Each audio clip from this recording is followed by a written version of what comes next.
Could you say it again? I gotta post a YouTube video like tonight so it can post while the convention is happening. While the convention is happening. While the convention is happening. While the convention is happening.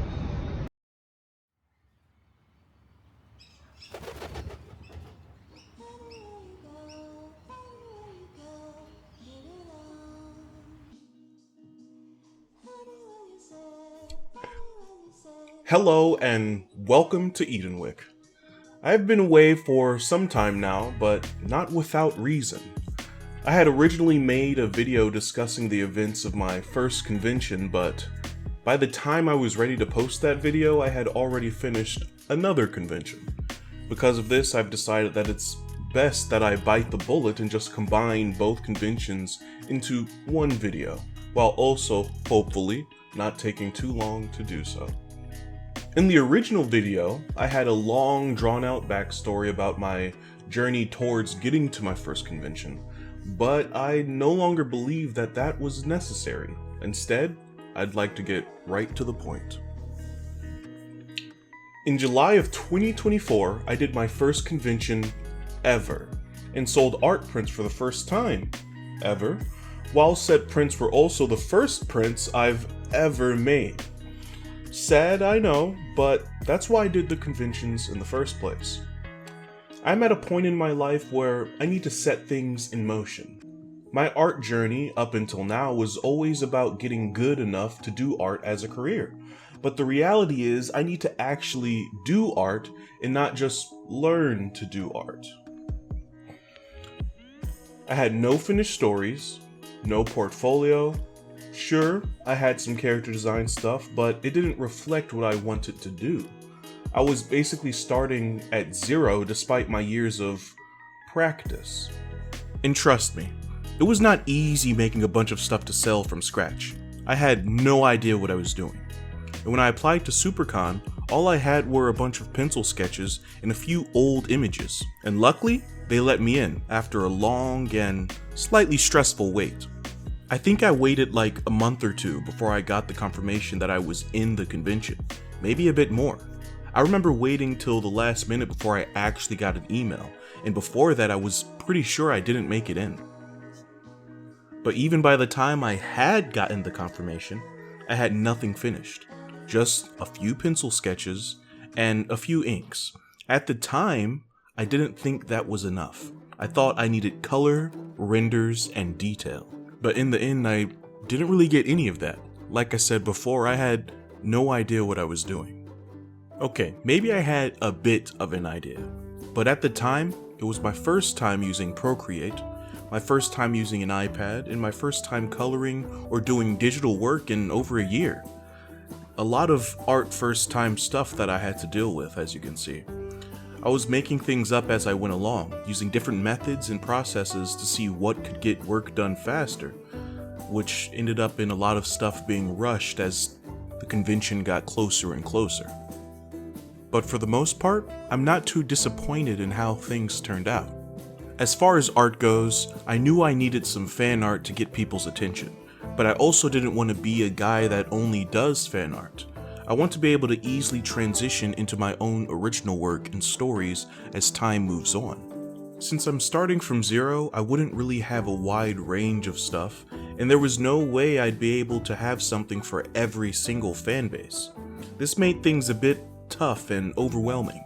Where should I start, and what could I actually get done in such a small amount of time? I was worried I'd spend time drawing art for stuff that no one even cared about, and then I'd leave my first convention without selling. But since I can't predict the future, or dictate what people enjoy, I needed to move past my fears and just make something. So, I just did fan art for things I had interest in at the moment, and I tried to stick to a specific fan base around that subject. At the time, it was Batman, Deadpool, and randomly King Kong vs. Scar King. In addition to needing new art for my convention, there was a bunch of physical gear that I had to get in order to start doing conventions as well. I got the grid cube display shelves because, of course, everybody has. I got a square reader, a money box. I also got clips and magnets so that I can hold my prints. And of course, I got my merch. When it came to getting my prints and stickers, there were so many places to look at, and my primary focus was on how fast I can get the merchandise and how cheap I could get it as well. I didn't want to invest a lot if I didn't know how things were going to turn out. And there were so many different places that produced print, stickers, and merch, but I didn't have time to test them all. I ended up getting all of my prints from Cat Print, and I got my stickers from Sticker App.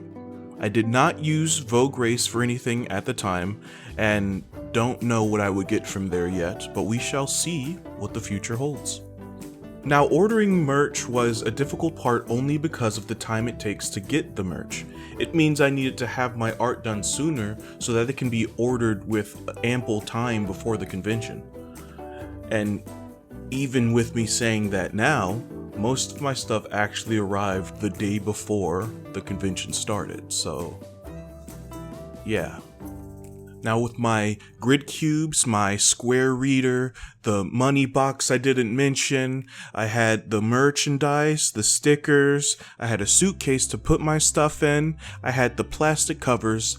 Even with all of that, there were still a few last minute things I had to get the day of setup. I got a black party table cover from the dollar store, and I made all of my last minute signs out of printer paper. I also tried to make these business card pieces of paper slips that I also did on printer paper last minute. Don't judge me.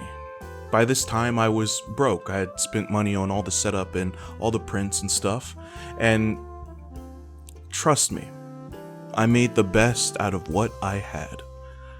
Thankfully, I also had a lot of friends to help me out, and other friends selling at the convention as well.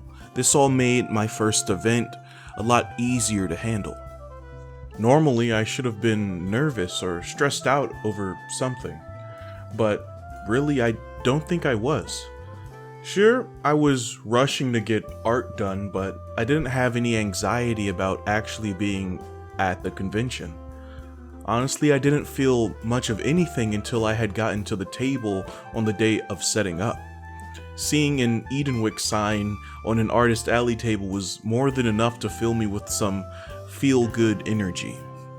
Like that feeling you get as a kid when you're about to have some ice cream. I was definitely excited, even though I'm not the best at expressing it. Supercon was a great convention, and the best first convention a guy could ask for. I made double what I spent on the table, even though I didn't exactly make back all my expenses. More importantly, I got to talk with people that liked my work, people that spent money on my work. Seeing someone smile because of something I made is just another feeling entirely. When a stranger has an emotional reaction to something I put effort into, it's a refreshing and motivational feeling. It lets me know that despite whatever negatives might be in the world or in my life or in my art, there is something that I'm doing right. For the first part of the convention, I was really just sitting there, smiling as people walked by, not knowing what to expect. The idea of selling my art was still an unknown, not really something I could fathom. Sure, logically speaking, it was possible, but I had no idea how to feel at the moment, or what I would feel when it actually happened. Immediately, give or take an hour or so, the convention was filled with attendees, and a bunch of them were already roaming Artist Alley. I sat behind the wall of my display, just watching people's reactions as they saw something that caught their eye. Most of the time, they were looking at an artist that was next to me or around me, but every now and then, people would actually look at my table. I'd often stare and smile back or say hi, which would then scare them away. How unfortunate. But though they were just looking at the art on my table, it was nice knowing that something had gotten their attention. Of course, eventually, I also got to make sales, but between each sale would be just an interesting person that was interested in my stuff and that liked what I did, and they would stop to talk or get a closer look. A lot of people asked if I had made comic books or if I was making a comic. but not every convo was about my artwork. Sometimes it was about a video game, a show, or a movie. And trust me, with the long con hours, every conversation was appreciated. During the slow bits, I'd just get up and walk around Artist Alley and talk to my friends that were also selling there in order to keep myself from falling asleep. And though people did not buy a lot of stickers while I was there, I ended up selling out one of my posters. Gotham Justice Days. For obvious reasons, this was a big hit at the convention, I'd say. I remember a customer running up to my table excited that they finally saw the Gotham poster that they saw somebody else carrying across the convention. I didn't even get to keep one for myself. But even so, though that poster was a big hit at Supercon, it was not as popular at my next convention. Okay, so like I said, Supercon was amazing and busy and enlightening. In comparison, my second convention was, enlightening. Nightmare Weekend, Miami. You see, I wanted to have new stuff for this convention. I want to have new stuff for every convention that I go to, at least until I have a wide selection of stuff that shows who I am as an artist and creator. And then I could start working on more long-term and more permanent, long-lasting projects. I took the time to plan and draw 2 spooky-themed drawings with delusions of grandeur and the desire to make even more. The pencils I did traditionally, as I'm hoping to do with all or most of my drawings. I inked the drawings digitally to save time. The longer I spent on planning and finalizing the details of the pencils, the more I realized that if I had to also ink these things, I might not only ruin the pencils, but I wouldn't have time to actually print them. And so much for not having time, because when it came time to render and finalize these drawings, I decided to take my time anyway, because I didn't want to have to rush through these drawings like I did a previous drawing for Supercon. So, ultimately, I ended up not finishing any of my spooky drawings and basically sold the same stuff. Do I regret not rushing? No, I feel that by spending the time to get these things where I want them to go, they're going to be better off because of it. But I have to admit, I do think it probably played a part in the complications of the convention.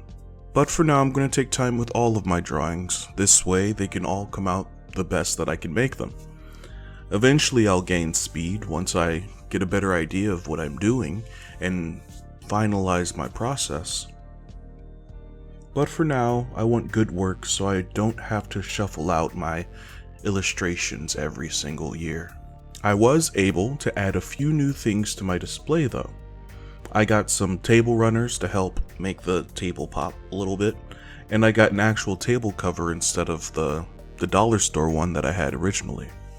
I even managed to finish some rebranding and make some business cards specifically for this convention, which does mean that I have a ton left that I won't be able to use anywhere else. I figured that with each convention I could add more and more stuff until I finally reach that perfect setup that I want. And to add on to my convention prep, I even managed to print a few pieces at home with a smaller letter size printer that I have at home that is indeed good for printing photos and illustrations. It is a Canon Pixma. I don't know the exact number right now because I'm not looking directly at it, but it's the small one, and I hope to get the bigger one soon. Now, of course, I have to admit and acknowledge that most of my work is not spooky themed. And while some of my work could pass for spooky or monster theme, I only really had 2 scary themed prints. Both of them were for FNAF. When I got to the convention for setup day, I saw so many skilled artists, especially in my aisle, and they all had such a wide range of work, and some with more spooky themed stuff than others. They also had free donuts. I only took one though. I didn't think this convention was going to be on the same level as Supercon, but I thought I'd at least be able to make table since it cost about the same to table at this convention. I was humbled in a most spectacular fashion. For most of everyday Artist Alley was basically empty. The convention was super slow, and most people walking through Artist Alley were on their way to somewhere else or just looking. Now, there's nothing wrong with just looking. No one is obligated to buy anything, but it was clear from the start of the convention that everyone at the convention was really only there to see the Terrifier and to do some of the activities after dark. It was to the point where artists were leaving their tables to go talk to people and pass the time. I watched as all the skilled artists around me died a little inside because we all realized that quite a few of us had just lost a hefty chunk of money. Now, this one convention does not speak for Nightmare Weekend as a whole. This was a contained, unfortunate circumstance. It was this convention's first time back in the area, and most likely people didn't know about it, or had other stuff to do. It just isn't a staple convention at the moment, so people probably weren't saving up money to spend at this convention either. Plus, it was a themed convention. Horror is the name of the game. It is a very niche fan base when it comes to convention spaces. All of us with comic art and anime themed work were kinda in the wrong space to get the attention of the attendees long enough to get them to actually buy anything. Too many factors came together that equaled a slow Artist Alley, and sometimes that's just how it is. Something I sorta needed to learn. Plus, I still did have nice interactions with the artists and with customers. I actually fell asleep on one of the first days, and my neighbor to the right of me drew me. And a friend of mine actually did really well. Despite not being able to sell prints or having spooky themed work, she was able to make back table by doing commissions during the event. I was kinda jelly with how quick she was able to pump out quality work, something I aspire towards, but I'm currently unable to do. Now, at both conventions I learned some stuff. Things that will help me direct the direction of my art journey. People did like my work, even if they didn't buy it. Compliments were enough to keep me going. People asked if I made comics, and they liked my ink work. The reality is my inks and drawings are the most consistent and refined parts of my process. It's likely that in trying to color some of my work I decreased its appeal. So moving forward, I shall stick to what I know and slowly build up to color. I also learned that having a more open display will allow you to interact with the customers a bit better. On top of that, I feel it's best to have something to do, like drawing, while at the convention. When people look at my table, they often don't want to interact. The moment I say hi or look at them, they panic and run away. But if I am drawing and not focusing on them, they are able to look around without any awkward silence or eye contact. I'll probably still say hi though. Another thing is that large prints aren't really necessary for everyone. People go to these events year round every year. They can only have so much space to put art. They may see something I made, but not like how big it is. Though someone did ask if I had Springtrap in a larger format. I mean, how big do you want it? I feel I may sell more though if I do letter size prints as my primary size. It's more accessible and cheaper. All in all, I'm glad I am on this new journey and phase of my life. I hope to do more conventions and get better footage, but I'm just a little guy. My next convention is actually in February though, Animate Miami.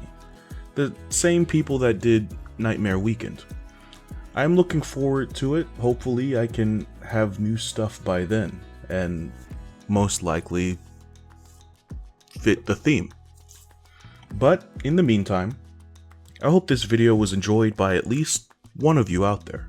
If not, let us know in the comments what we could do better.